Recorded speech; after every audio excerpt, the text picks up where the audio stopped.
Hey everybody, welcome to the shop update here at Woodsmith, and Happy New Year.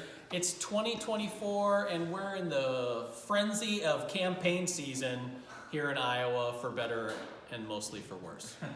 We're going to get started on today's update with an update on Dillon's progress on his shot planes.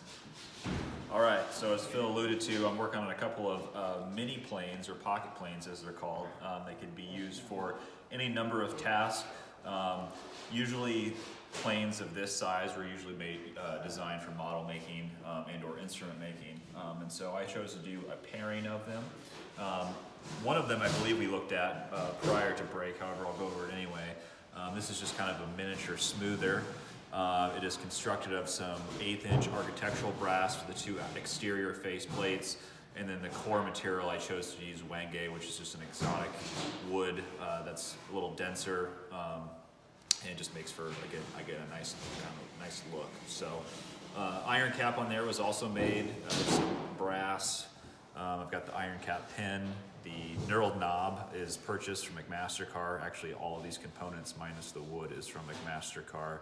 And then the iron itself, I ordered those through Lee Valley. They do their own sets of smoothers and chisel planes, and they make their own irons. If it's something that you want to make yourself, you can buy some tooling steel from McMaster-Carr as well. You can use some 01 or A2. But that is the smoother. And then currently I'm working on the chisel plane, which I'm kind of in the process of gluing up. There's not a whole lot to look at here. I've got the two sides that I'm laminating to the core, and then I'll go ahead and drive some pins through there and pin them over just to kind of reinforce them. When you go to sand those two pieces, once the adhesive is dried, epoxy, once it's heated up again, it loses its bond, and so you want to be really careful when you're going to shape your final pieces. And that's also why we're using the pins that go through the whole body. Here's a little look at the chisel, since we don't have a completed version. So comparable in size, it's a little bit different shape. I'm choosing to do a bevel down iron, although it could be flipped, or it's made to be able to be flipped, just for cleaning up glue lines and that sort of thing.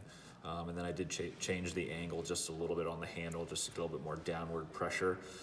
But again, I think that's all your comfort level. So just some details I'm working out on that. So this time next week, these will be complete and we can take a look at those. Otherwise, let's take a look at the set of chairs that we're going to be doing for a dining table I designed recently. Marc will be building these. Material is on its way.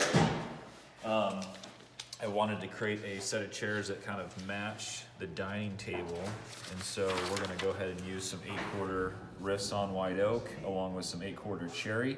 I believe all the legs and the chair back I'm going to go ahead and do in the white oak, and then we'll ebonize that to match the legs on the table, and then the seat itself will be cherry.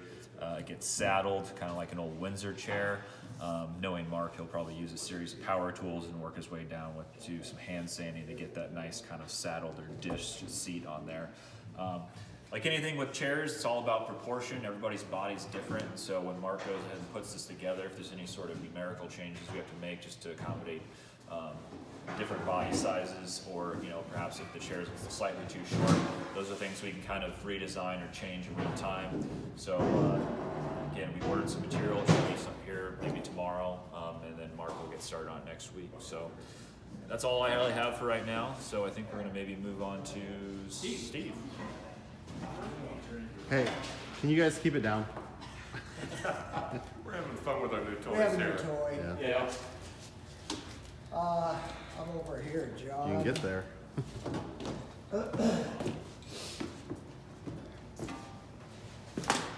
So these are the little book boxes I did for I think it's the next Woodsmith. And basically one's a horizontal, one's a vertical, but you pull out for here. And this one is kind of more like a drawer. And then what we did was we set the table saw blade at different heights and different widths of the fence to make it look like pages in a book on 3 sides. So this one's cherry and walnut. So that is that project. and our new toy. What am I going to do next? I don't know. You want to talk? That's it. All right. All right, there you go. That's the shop update. We're working on a couple of new tools that came in here. We're partway through filming season 18 of the Woodsmith shop, and we have an all-new Underwriter Grizzly tools. So they've sent us some tools for here and in the studio. You'll see some of those in upcoming shop updates. So we'll see you next week, everybody. Bye.